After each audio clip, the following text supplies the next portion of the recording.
秦岭老林深处，泥土未扑鼻，我抹了一把汗，把土坑里的药材捧了出来。大舅，您看，这株人形何首乌，这品相少说长了100年。大舅赵坤眯着眼，猛地从我手里抢了过去。林笑，这可是我抱下的药山，你背着我偷偷挖宝，这是偷！我听得一愣，心里顿时凉了大半。大舅，这药坑是我找了半个月发现的，当初说好5分，现在你想独吞？赵坤吐了口唾沫，脸色瞬间黑了下去。我说你是偷，你就是偷！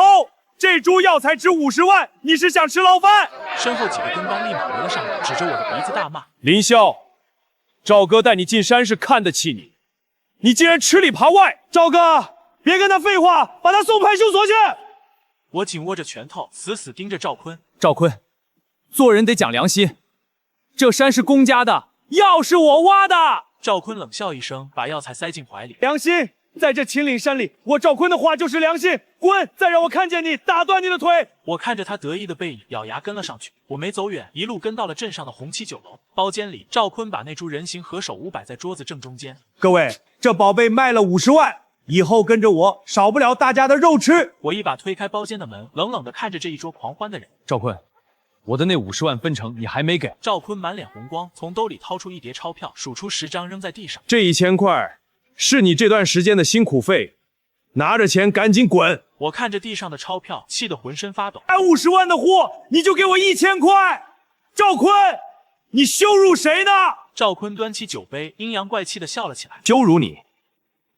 你那个死鬼爷爷以前就是个钻土洞的骗子，地耗子的孙子，也就是个干苦力的命。旁边的人也跟着大笑起来，笑声刺耳。林笑，拿着这1000块买排骨吃吧，别在这儿碍眼。我猛地推翻了腿桌，酒瓶摔得粉碎。赵坤，这笔账我迟早跟你要算清楚。赵坤抹掉脸上的酒水，眼神变得凶狠。跟我算账？好啊，我看你明天怎么在这秦岭活回去。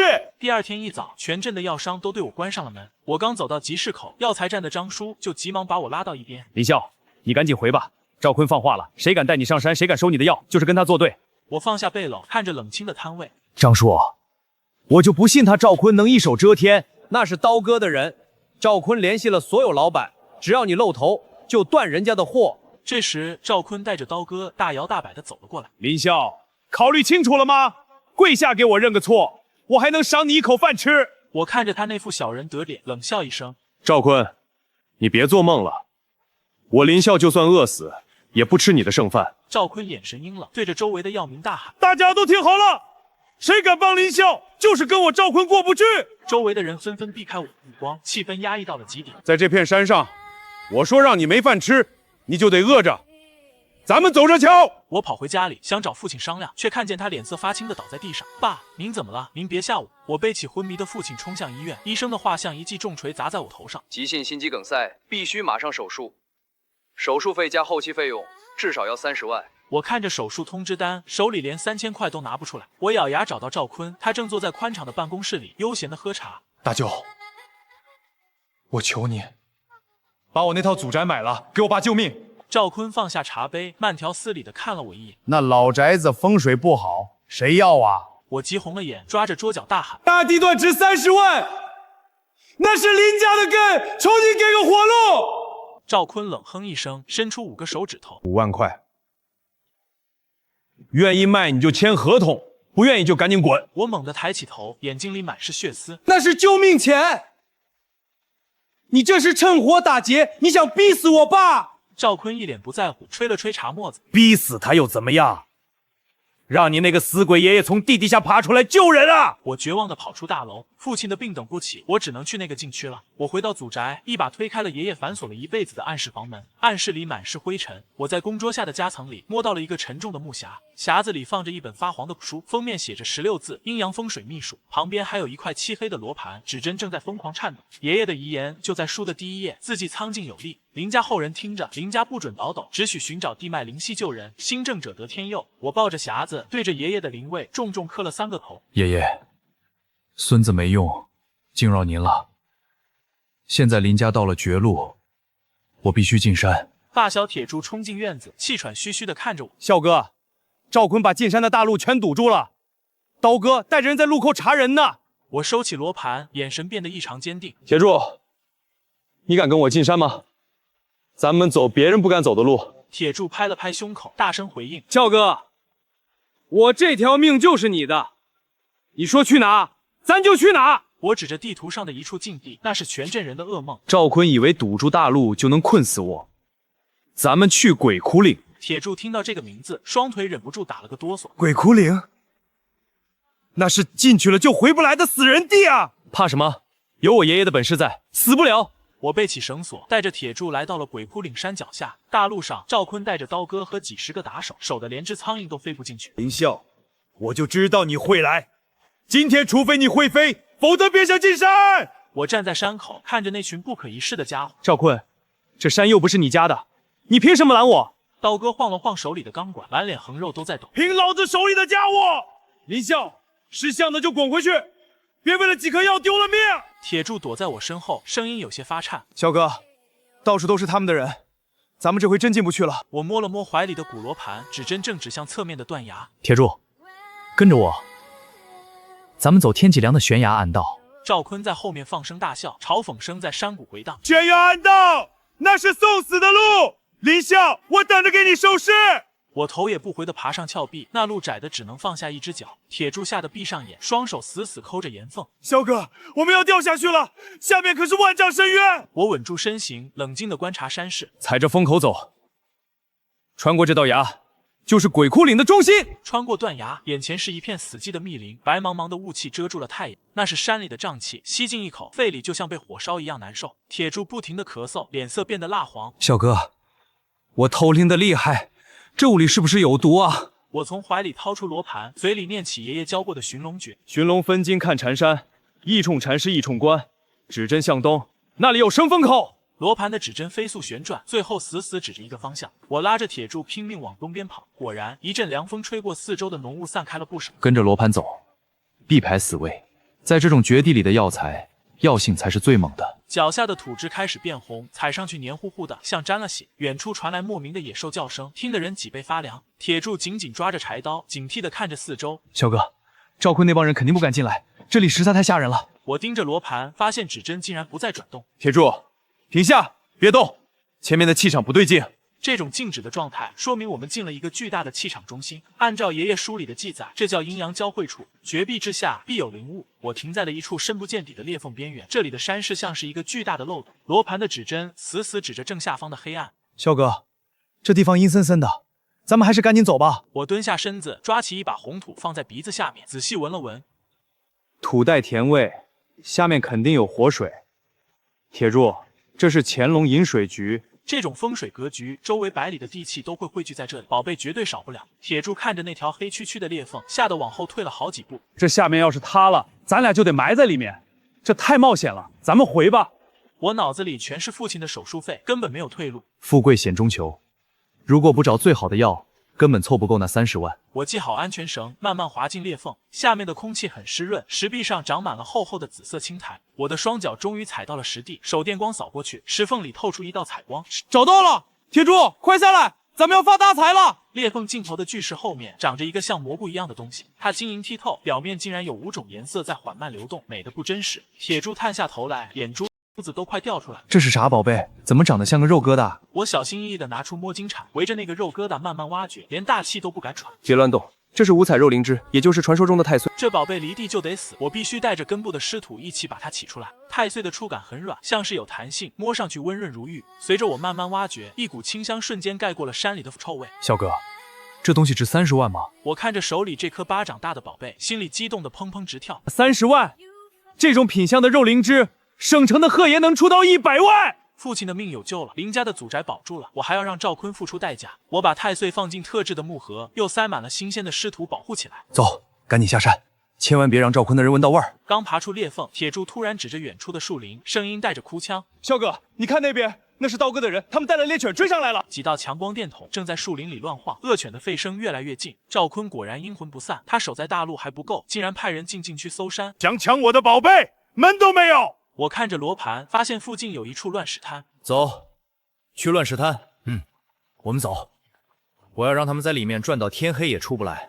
乱石滩上到处是半人高的石头，在月光下显得阴森恐怖。我带着铁柱按照八卦阵的走位，在石头缝里来回穿梭。刀哥带着10几个大汉冲了进来，手里都提着明晃晃钢管。林啸，把东西交出来，老子留你一条活命！我躲在一块巨石后面，冷冷地看着这群亡命徒。刀哥，想要宝贝就自己来拿，就怕你没那个本事进，没那个命。刀哥气得满脸通红，对着手下疯狂大喊：都给我上！把这小子围起来，抓住了众筹有赏！可这乱石滩被我爷爷当年布过风水局，不懂行的人进来只会越走越乱。没过一会儿，刀哥的人就在乱石堆里撞在了一起，乱作一团。操！这石头怎么会动？我刚才明明走过这里啊！刀哥，我看不见路了，这雾怎么又起来？救命啊！惨叫声和怒骂声在石阵里响成一片，像是进了闹鬼的山洞。我拉着铁柱，顺着罗盘指引的生门位置悄悄溜了出去。笑哥，你真是神了！他们怎么在原地转圈圈？我收起罗盘，头也不回地往山下疾行。那是爷爷留下的保命阵法。赵坤想跟我斗，他还嫩了点。我背着太岁刚走到山口，赵坤猛地扣动了猎枪扳机，朝天开了一壶。林啸，把怀里的盒子留下，老子让你全尸下山！我护住木盒，冷冷地看着被狗群簇拥的大舅。赵坤，你杀了我，这太岁你1分钱也拿不到。这宝贝离了我的手，半小时就化成水。就在这时，一辆黑色越野车停在路边，车上走下一个白发老头。赵坤看见来人，立刻收起猎枪，满脸堆笑地迎了上去。何爷，您怎么亲自来了？这山路颠簸，您慢着点。这老头就是省城药材大王贺乙，他没理会赵坤，反而盯着我的脸看。我用爷爷教的看气术扫了一眼贺爷的额头，那里有一团黑气。贺老先生，您这肺部的旧伤，每到阴雨天就疼得整夜睡不着吧？贺爷脸色一变，原本浑浊的眼睛瞬间亮了。小伙子，你怎么知道我这陈年旧疾？我指了指他胸口的穴位，语气平静。我看您气息浮躁，这是地脉寒气入骨。我这儿刚好有一块五彩肉灵芝。贺爷听完当场拍板。好，只要货真。旁边的赵坤脸都绿了，张着嘴一个字也放不出来。30万到账的消息瞬间在手机上弹出，我没理会赵坤，直接奔向医院。医院走廊里，赵坤竟然先我一步到，正对着我妈冷嘲热讽：嫂子，没钱就赶紧拔管子。林啸那小子估计已经死在鬼窟岭了，没人给你们出钱。我妈坐在长椅上抹眼泪，旁边几个亲戚也跟着叹气。林啸这孩子太冲动了，赵坤。好歹是一家人，你就不能先借点儿？赵坤吐掉嘴里的烟头，一脸阴狠。借钱？我的钱又不是大风刮来的，没钱就赶紧滚出病房！我一把推开走廊大门，手里提着一个沉甸甸的黑袋子。赵坤，睁开你的狗眼看清楚，这是什么？我猛地拉开拉链，3捆红灿灿的现金直接砸在缴费柜台上。护士，30万，现在就手术，给我爸用最好的药。全场顿时安静的落针可闻。赵坤的眼珠子死死盯着那叠钱，脸色由红变紫。林啸，你哪来的这么多钱？我反手一记耳光，狠狠抽在赵坤脸上。这一巴掌是替我爸抽的，拿上你的臭钱滚，别在这儿脏的地方！赵坤捂着脸，死死盯着我，眼神里全是恶毒。行，林啸，你有种，咱们往后的日子长着呢。父亲的手术很成功，我悬着的心终于落了地。既然赵坤想玩，那我就陪他玩场大的。我拿出剩下的钱，买了一辆2手重型越野车。铁柱看着那辆满是划痕的大怪兽，一脸心疼。肖哥，咱还没发大财呢，买这铁疙瘩干啥？我没说话，亲自动手在车头装上了大吨位垫脚盘。铁柱，进秦岭不能光靠腿，这车就是咱们的命。我还在车顶加装了红外测绘仪和夜视监控。爷爷的罗盘是玄学，这些高科技就是眼线。我给这辆车取名穿山甲，有了它，秦岭老林子就是我的后花园。赵坤听到了动静，带着刀哥过来围观。林啸，买个破车就想上山发财？你有开帆证吗？你有佛缘通道吗？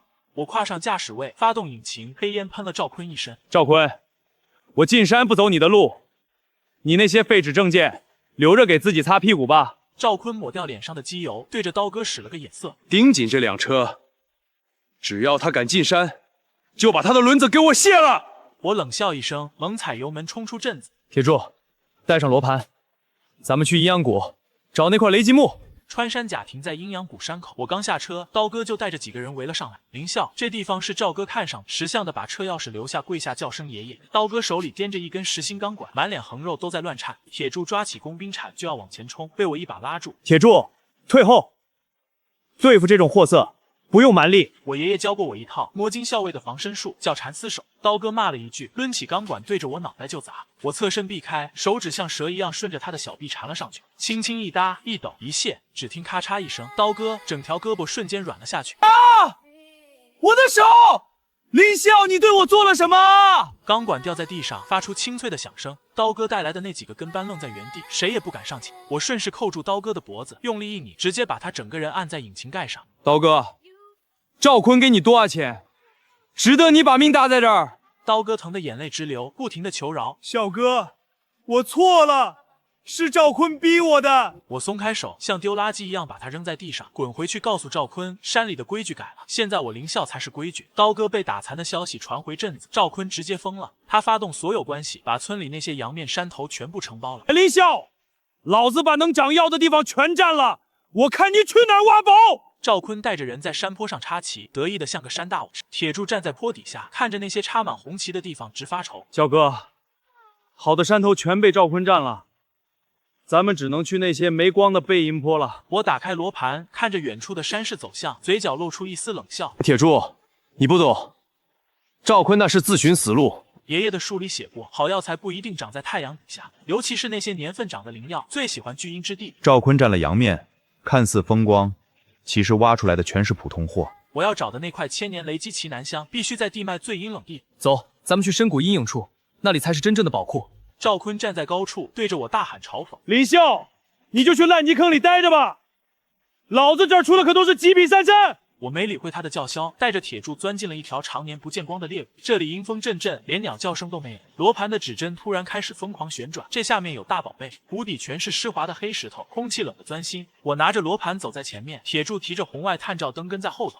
小哥，这地方连根草都不长，真能有宝贝？我停在一棵被雷劈焦的枯树前，这树通体发黑，像是一根巨大的炭条。铁柱，你看这树的走向，这是天星风水里的巨灵穴。这种树被雷劈过，却能千年不腐，里面的油脂经过地气温润，就是神品。我拿出摸金小刀，顺着枯树的裂缝轻轻划开，一股浓郁到让人眩晕的异香瞬间充满了整条裂谷。天哪，笑哥，这是啥味儿？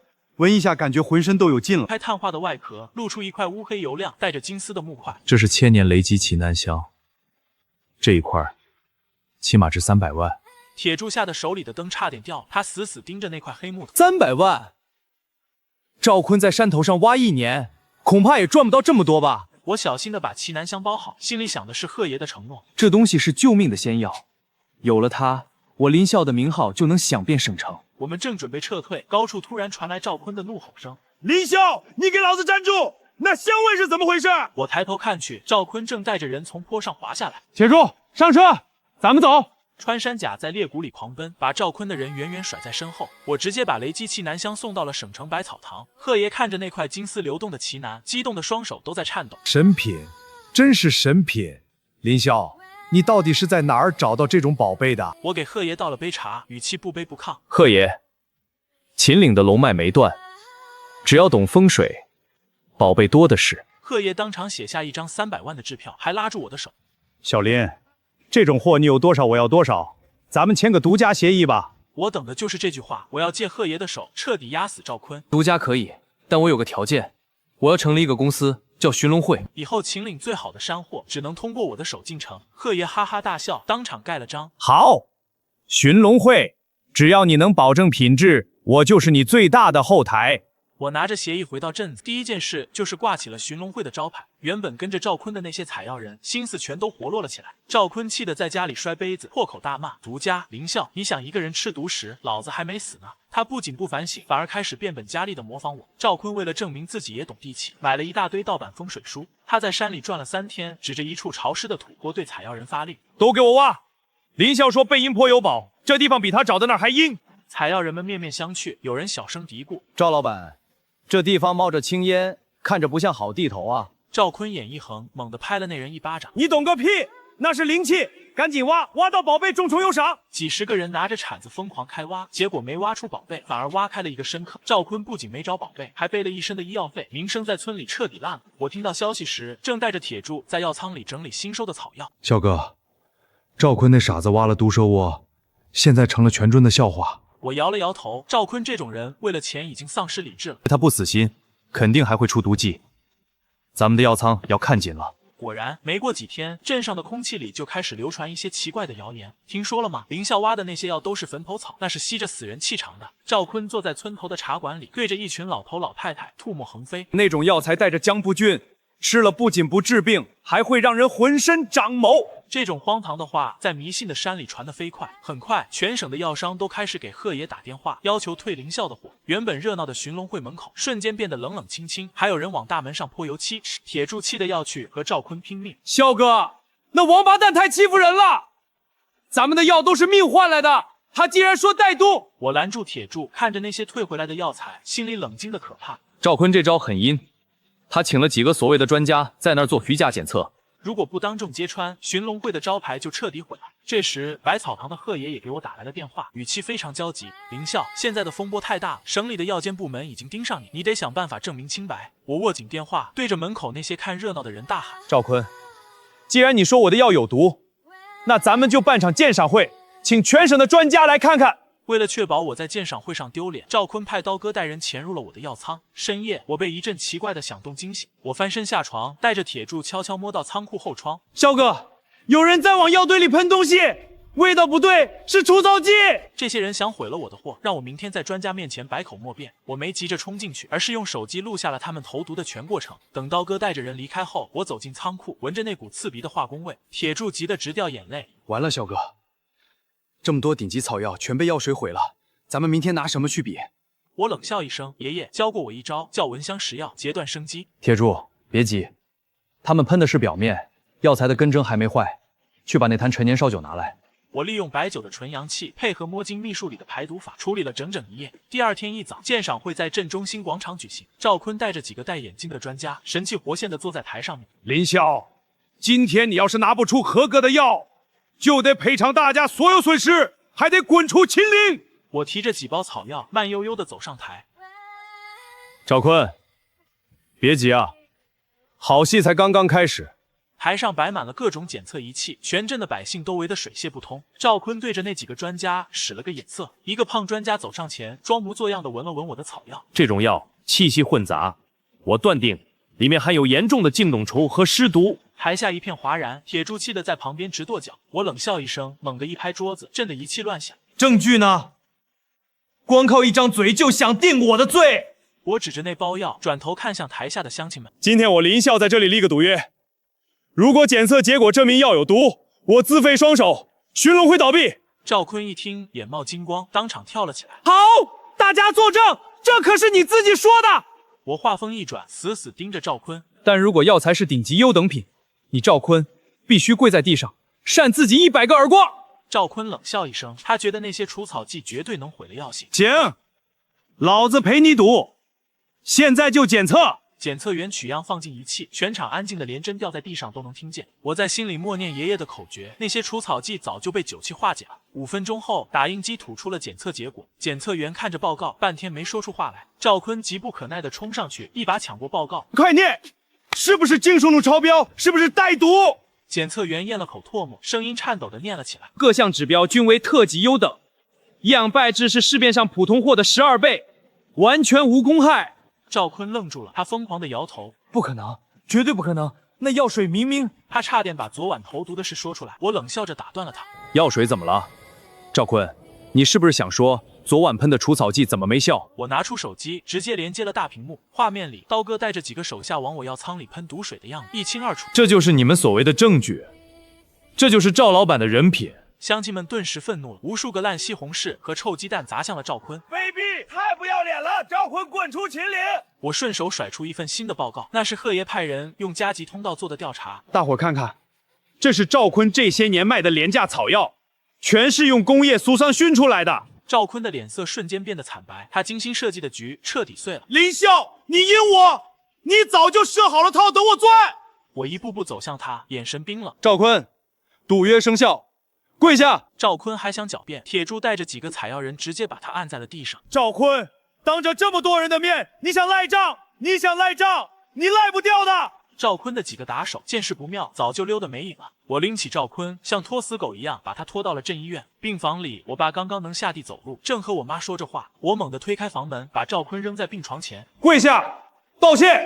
赵坤这辈子没丢过这么大的人，他嘴硬得像块石头。林笑，杀人不过头点地，你让我给一个快死的老头磕头，你做梦！我反手就是一记耳光，打得他嘴角流血。这巴掌是替林家老宅打的，这巴掌是替我爸的手术费打的。你我连抽了10几下，赵坤终于撑不住了，扑通一声跪倒在地。大哥、大嫂，我不是人，我不该利欲熏心，我错了。他一边说，一边左右开弓扇自己的耳光，打得脸肿得像猪头。我爸看着他，长叹了一口气，闭上了眼。远航，让他走吧，以后林家没这个亲戚。我拎起赵坤，直接把他扔出了病房。滚！以后再敢踏进林家一步，我断了你的腿！赵坤这回是彻底栽了，家产被罚了个精光，名声也臭了大街。他躲在镇郊的一座破庙里，对着一尊断头佛像咬牙切齿。林啸，你毁了我一辈子，老子就算拼了这条命，也要拉你下地狱！他从兜里掏出一张名片，那是他在黑市上认识的一个亡命徒，外号叫鬼手。鬼手是专门做非法古墓盗采，这种人手里都有命案，下手极其狠辣。赵坤拨通了电话，声音沙哑：“鬼手哥，我有桩大买卖。秦岭里有个懂风水的毛头小子，他手里有太岁王。”电话那头传来一阵磨牙般的冷笑：“太岁王，赵坤，你不是在忽悠我吧？”赵坤狞笑着，眼里全是毒火。那小子手里还有爷爷留下的寻龙秘籍。鬼手在那边沉默了片刻，说了一个字：成交。此时的我正带着寻龙会的弟兄们在山上休整药田。贺爷给我发了的消息：林啸，最近省城有个跨省犯罪团伙盯上太岁，你要小心。我握紧了罗盘，指针在微微颤抖，这是大祸临头的征兆。铁柱，叫弟兄们带上家伙，今晚药仓不留人，咱们上山布阵。我带着铁柱在药田里守了一夜，结果什么也没发生的。一早，铁柱拎着空空如也的账本跑回来。小哥，全县的药材档口都挂了牌子，上面写着，凡是咱们寻龙会的货，1两都不收。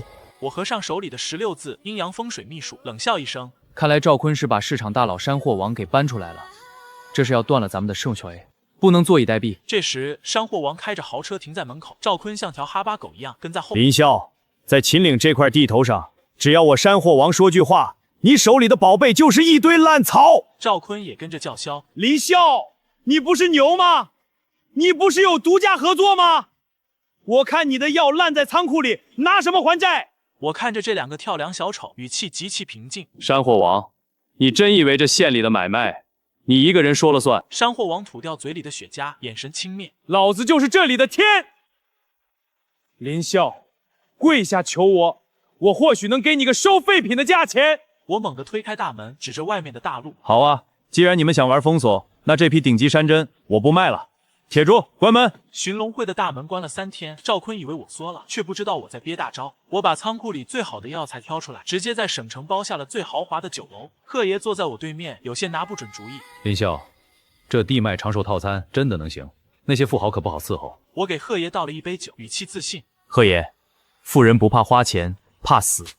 我用摸金术选的药，配上风水局，这就是续命的仙丹。”宴会当天，我请了省城最有实力的5位大佬，全场不用燕窝鱼翅，全是秦岭深处的山珍。一位房地产大佬吃了一口，眼睛瞬间瞪圆了。林啸，这山参的味道，怎么喝下去以后，丹田有一股暖气在窜？我站起身，对着各位大佬拱了拱手：“各位，这叫地气营身，这是我按照5行方位采来的灵药，市面上你有钱也买不到。”大佬们听完，当场就开始抢着订购。林啸，这种套餐以后每个月给我送3套，价格你随便开。贺爷看着那一沓厚厚的订单，笑得合不拢嘴。林啸，你这招降维打击真是绝了，赵坤那边估计得气疯了。寿宴的风头还没过，那位房地产大佬就把我请到了他的私人庄园。林啸，只要你能调好我这儿的风水，钱不是问题，以后秦岭的买卖我保你。我站在庄园的制高点，手里拿着黑漆古罗盘，眉头微微一皱。王老板，你这是大富大贵之举，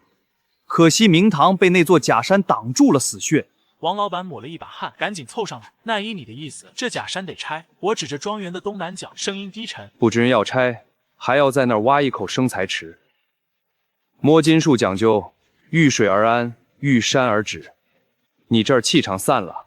我带着工人在庄园里忙活了1天，按9宫格重新布置了地脉。当天晚上，王老板就给我打来了电话，语气激动的发抖：林啸，神了！我那块压了3年的地皮，刚才居然接到了动工通知。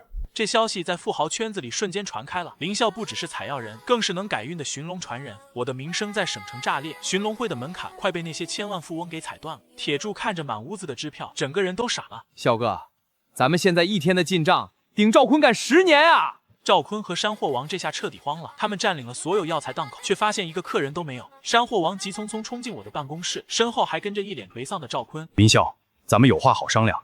你把那些高端客户带走，我这儿的档口全程摆设了。我坐在椅子上，头也不抬地翻着罗盘。山货王，你不是说你的话就是这儿的天吗？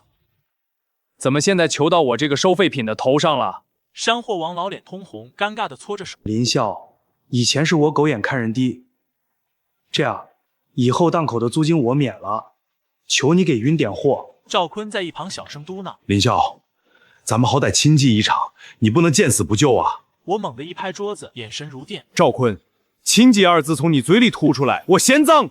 想要货可以。我指着门外的台阶。山货王，把你那些封杀我的牌子亲手砸了。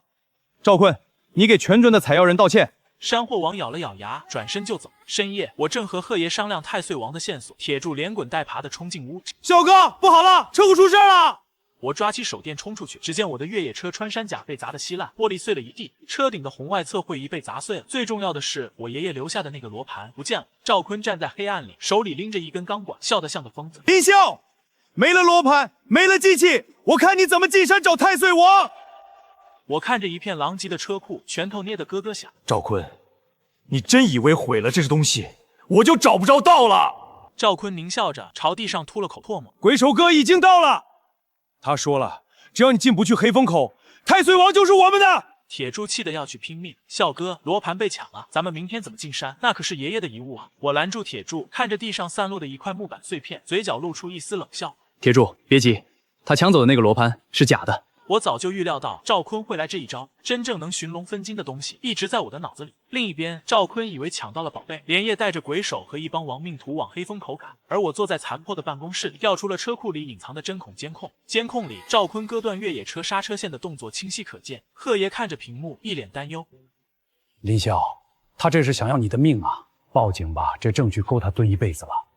我摇了摇头，点了一支烟。现在抓他太便宜他了。他背后那个鬼手才是真的毒篓。我要利用这盘监控，把他们全部引向黑风口的死穴。林笑，怎么了？铁柱，去把后院那辆备用吉普开出来，咱们不走大路，翻云岭过去。铁柱一边发动车子，一边疑惑地问我：笑哥，赵坤手里那个假罗盘真的能把他引过去？我冷笑一声，把爷爷的真罗盘拿出来。我在假罗盘的底座里涂了强力荧光粉，只要顺着痕迹，就能找到太岁王的位置。赵坤那是利欲熏心，他根本分不清真假。走，咱们去黑风口。这一回，我要让赵坤亲口承认他的所有罪行。吉普车冲进雨幕，直奔秦岭最危险的境地。黑风口山势极其陡峭，两边的石壁像是一口巨大的棺材盖，把阳光遮得死死。小哥，这地方风声怎么像人在哭？我这脖子后面直冒凉风。我看着罗盘，指针正以一种诡异的频率在微微颤抖。铁柱，这是风水里的藏龙地。传说这下面埋着几千年前的战车，因为地下金属矿含量极高，磁场乱得一塌糊涂，普通指南针进来就废。赵坤带着鬼手一伙人，正拿着我那个假罗盘在前面乱转。大家别慌，我有办法。赵坤，你到底行不行？这罗盘怎么指着悬崖？鬼手的声音像冰渣子一样，听得人浑身不舒服。赵坤抹了一把汗，嘴硬的喊着：“鬼手哥别急，林笑这宝贝肯定是绝世神品，咱们再往深处走走。”我躲在暗处，冷冷的看着他们一步步踏入死门。太岁王就在那处阴气最重的炼切里，但那里也是地脉的火药桶，只要稍微有点剧烈震动，整个黑风口就会发生地龙翻身。铁柱，跟紧我，咱们去升位，那是唯一的活路。赵坤虽然不懂风水，但他这回是真的下血本了。除了鬼手，他还雇了一支装备极其先进的专业采药队。这些人带着无人机和穿山钻，正对着黑风口的石壁一顿乱轰。赵哥，这地下的回声不对劲，下面可能有巨大的空招，太岁王应该就在里头。一个采药队长摘下耳机，眼神狂热地向赵坤汇报。赵坤一听，眼冒金光。好，给我钻！只要弄到太岁王，每人奖金10万。我看着他们在那儿暴力开采，心里急得不行。这帮蠢货，他们在黑风口用钻机，这是在找死！藏龙地的结构极不稳定，那种钻探声会引起山体共振。小哥，咱们得阻止他们，万一山塌了，咱们也得出不去。我握紧了飞爪百里锁。现在出去就是送人头，咱们得等太岁王的气息露出来的那一刻。就在这时，鬼手突然停住了脚步，眼神犀利地朝我们躲藏的方向扫过来。谁？滚出来！这家伙不愧是刀口舔血的亡命徒，直觉敏锐的可怕。我按住铁柱，呼吸压到了最低点。鬼手的手还没摸到枪，脚下的地面突然剧烈的晃动起来。怎么回事？地震了！铁柱吓得死死抓着一棵歪脖子树。我看着罗盘的指针猛地弹开，大喊一声：“不是地震，是地龙翻身！那帮蠢货把地脉钻透了！”轰隆一声巨响，黑风口两边的峭壁开始像豆腐块一样往下掉石，海盗队的钻机瞬间被砸成铁饼，惨叫声瞬间被隆隆的雷声淹没。救命！赵哥救我！赵坤吓得屁滚尿流，抱着那个假罗盘在乱石里乱窜。鬼手最狠，他一脚踹开身边的手下，抢先往高处爬。林秀在哪？我知道你在这里，救救我！赵坤的声音带着绝望的哭腔。我看着漫天的尘土，心里纠结万分。少哥，咱们跑吧，这山要塌了！我看着被困在裂缝边缘的几个无辜采药人，咬了咬牙。铁柱，你先去身位接应，我去救人。我爷爷教过我，寻龙传人，见死不救是大忌。赵坤，把手给我，往左边跳！我甩出飞爪百里索，直接勾住了裂缝边的岩石。黑风口的裂缝正在迅速扩大，赵坤整个人悬在半空，脚下就是万丈深渊。林笑，救我！我不想死！他死死抓着我的安全绳，原本那股狂傲劲儿全变成了尿骚味。我双脚死死蹬住岩缝，手臂上的青筋由于用力过度，几乎要爆裂开来。赵坤，把假罗盘扔了！赵坤这时候还舍不得那个木匣子，死活不放手。不行，这是我的命根子！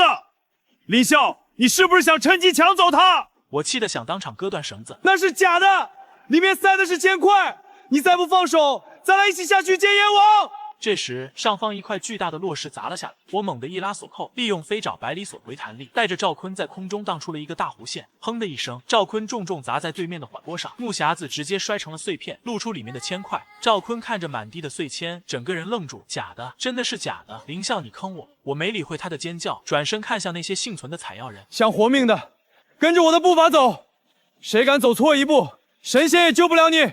我带着这帮残兵败将，在那乱石林立的藏龙地里，生生走出一条血路。山体的震动终于渐渐平息，黑风口的核心处裂开了一个巨大的口子，一道如梦似幻的七彩光芒从地底深处喷薄而出。那是太岁王。鬼手从乱石堆里爬出来，满脸是血，但眼神却更加贪婪。我推开赵坤，拿着定风针一跃而下，落入地底裂缝。下面是一个天然的溶洞，石柱上挂满了乳白色的钟乳石。溶洞中央的水潭里漂浮着一个磨盘大小、五彩斑斓的肉团。果然是这宝贝。他在这地脉下吸了几千年的精气。我拿出定风针，精准地刺入太岁王的灵血，止住了他的精气流散。林笑，把东西放下。鬼手带着几个打手也跳了下来，黑漆漆的枪口直接对准了我的后脑勺。赵坤躲在鬼手身后，得意的叫嚣：“林笑，谢谢你带路。现在东西是我们的，你的命也是我们的。”我慢慢转过身，手里捧着太岁王，脸上没有一丝恐惧。鬼手，你在这行混了这么久，听没听过一句话？鬼手冷哼一声：“什么话？”我手指轻轻一拨，太岁王背后的机关。摸金校尉面前没有死路，但你的脚下是死穴。话音刚落，溶洞的水位突然疯狂上涨，地下暗河的水位像疯了一样往上窜，瞬间就淹没了鬼手的膝盖。救命！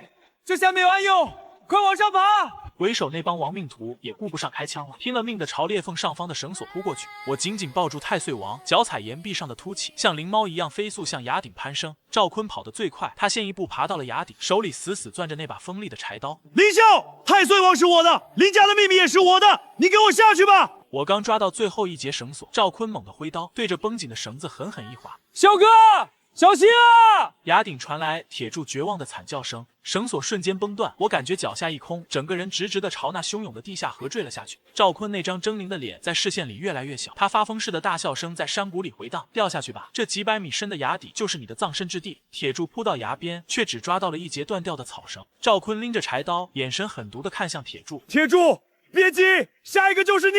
我并没有像赵坤预想的那样摔成肉泥，就在下坠的瞬间，我五指并拢如钩，猛地扣进了湿滑的岩缝里。这是爷爷教我的绝学壁虎游强功，指尖磨得鲜血淋漓，钻心的疼让我保持着最后的清醒。赵坤，你想不到吧？魔金校尉不能寻龙，还能在绝壁上活命。我像一只巨大的壁虎，贴着近乎90度的崖壁，悄无声息地向上游动。此时的崖底，赵坤正拿刀逼着铁柱，逼他交出剩下的干粮和地。铁柱，林笑已经喂了王八了。现在这黑风口我说了算，跪下叫声爷，我饶你一命。铁柱红着眼眶，手死死抓着工兵铲。赵坤，你这个畜生，笑哥一定会回来找你索命的。赵坤冷笑一声，举起柴刀就要往下劈。索命，那老子先送你去见他。就在刀刃落下的瞬间，我猛地一撑岩石，整个人凌空跃起，稳稳落在了赵坤身后。赵坤，你在找我吗？我的声音冷得像冰窖里的寒气。赵坤吓得浑身一哆嗦，手里的柴刀当啷一声掉在地上。赵坤像见鬼一样看着我，吓得一屁股瘫在泥地里，不停地往后缩。林笑，你到底是人是鬼？那绳子明明断了，你怎么可能上得来？我擦掉脸上的血迹，一步步走向他，手里亮出了刚才挂在胸口的微型执法记录仪。赵坤，刚才你割断绳索、蓄意谋杀的全程程，都录在这里头了。赵坤的脸色瞬间从惨白变成了死灰。不，你阴我！你故意引诱我动手，就是为了留证据。我冷哼一声，将太岁王稳稳放在铁柱手里。这叫引蛇出洞。要是不让你彻底绝望，你怎么会露出这种禽兽不如的本性？就在这时，裂缝下方传来鬼手微弱的呼救声，他满身是泥地爬了出来，手里居然还握着枪。林笑，把太岁王给我，不然大家都别想活！鬼手的枪口在颤抖，他已经被地脉的瘴气熏得神志不清了。我盯着他的眼睛，语气平静。鬼手，你看看后面，那是真正的魔金校尉在等你们。山林里几十道刺眼的红蓝灯光瞬间亮起，刺破了黑风口的迷雾。警笛声响彻整个秦岭山，全副武装的特警从四面八方围了上来。放下武器，双手抱头蹲下。鬼手看着那黑压压的包围圈，手里的枪颓然滑落。他这种走江湖的明白，对上特警开火就是自寻死路。贺爷带着几名刑警队长从后面走出来，对我伸出了大拇指。林笑，干得漂亮！要不是你当右爷，这帮跨省盗墓贼还得逍遥法外。赵坤此时还想狡辩，他抓着警察的手大喊：警官，我是受害者呀！是林笑，是他引诱我进禁区的，那太岁王是赃物啊！贺爷冷笑一声，直接把那个微型记录仪接到了平板电脑上。画面里，赵坤狞笑着割断绳索的特写，比什么辩解都有力。赵坤，蓄意谋杀、非法采摘、非法雇佣犯罪团断，这回你的牢饭得吃一辈子。赵坤瘫倒在地上，眼神彻底空洞了。几个民警上前，冰冷的背铐直接锁住了他的手腕。我看着被压下山的赵坤，心里没有一丝快感，只有沉甸甸的解脱。爷爷，林家的秘密保住了。3个月后，县人民法院开庭审理。赵坤因为数罪并罚，被判处有期徒刑10年，剥夺政治权利3年。他的那些非法家产全被查封，用来偿还这些年坑害采药人的欠款。宣判那天，镇上比过年还热闹，乡亲们在大街上放起了鞭炮。老天爷开眼啊！赵坤这祸害终于进去了。铁柱站在法院门口，兴奋的直跳脚。笑哥，咱赢了！以后秦岭老林子再没人敢给咱使绊子了。我看着判决书，心里却在想另一件事。贺爷在省城的百草堂给了我一个很高的顾问头衔，但我回绝了。我决定把寻龙会关了，干点真正有意义的事。父亲此时已经康复出院，正坐在老宅的院子里晒太阳。林笑，你爷爷以前说过，山不欠人，人欠山。咱们赚了山的钱，得还回去。我点了点头，从屋里拿出那本16字阴阳风水秘术。爸，我知道该怎么做了。这本事不该用来发财，该用来守山。我要把东海村变成全省最大的生态药材基地。既然要致富，就不能只靠我一个人。我召集了村里所有的采药人，就在村委会的大院里开了个会。各位父老乡亲，我林笑准备牵头成立秦岭神农合作社。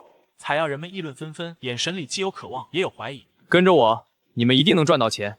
我当场打开一个箱子，里面全是贺爷预付的定金。第一，合作社出钱，给大家买最好的保险和爬山装备。第二，我免费教大家保护性采摘，只采成熟的，不绝户，山货我保底回收。第三，年底利润全村分红，我要让大家站着，把山的钱挣了。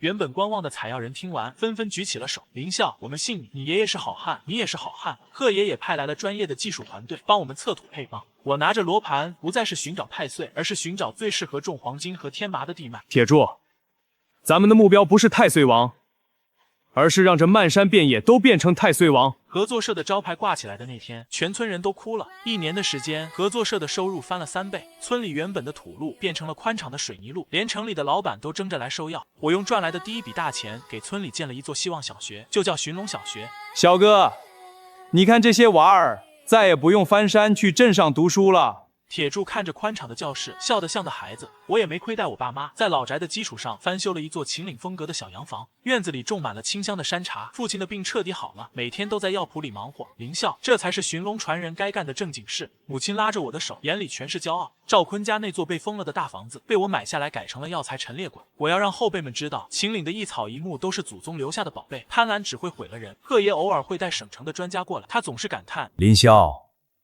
你不仅定住了秦岭的地脉，还定住了这儿的人心啊！我站在村口的石碑前，罗盘指针静静指向正北，那是一个充满希望的方向，没有贪欲，只有生机。转眼间10年过去了，一个寒冷的冬日，一个佝偻的身影出现在了东海村的村口。他穿得破破烂烂，满头白发，正是刑满出狱的赵坤。赵坤看着眼前翻天覆地的变化，看着路两边整齐的小洋楼，整个人愣在原地。这是东海村？怎么全变了？他没地方去，只能走到以前的赵家大宅门口，那里现在正挂着药材博物馆牌子。我正带着铁柱在药铺里检查，看见了这个捡垃圾的老头。赵坤抬头看见我，浑身一颤，下意识的想躲。林校，不，林会长，我路过。他低着头，声音嘶哑，再也没了当年那股阴狠劲儿。铁柱气不过，想把他撵走。赵坤，你还有脸回来？看看你以前干的那些烂事！我拦住了铁柱，看着这个已经彻底老去的仇人，心里竟然平静如水。铁柱，给他口饭吃。那边仓库缺个看门的，管吃管住，不准进村。赵坤猛地抬起头，浑浊的眼里全是泪花。林校，你不恨我了？我转身走向药田，头也没回。仇恨定不住龙脉，大海能纳百川，山也能容烂石。夕阳红透了半边天，秦岭的轮廓在金光下像是一条沉睡的金龙。我独自爬上鬼窟岭的最高峰，手里攥着那个传了3代的黑漆古罗盘。这里的草木比10年前更茂盛，瘴气也变成了沁人肺腑的灵香。爷爷，秦岭的灵气回来了，林家的本事没丢。